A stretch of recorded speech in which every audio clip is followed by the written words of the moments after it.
araw ay kayo lang tema ng ilog.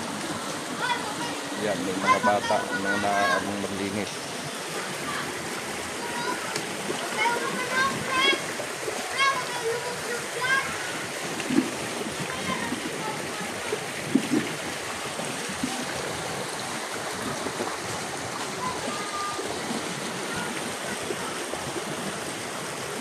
Yan, natutuwa ngayon ng mga bata dito sa ilog. Sila nakalaya-laya. Yan, malinis kasi ang tubig dito.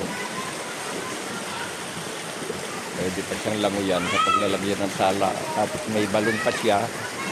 Pagka gusto magbanlaw, doon din ang inuman.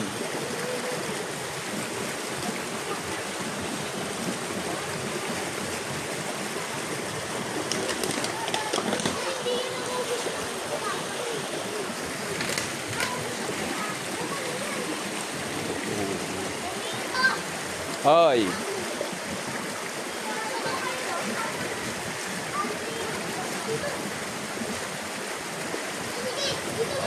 Natawag kasi yung mga bata. Yun yung bandang sala. Yan, nalilibang sila sa paglilimas ng isang baloon.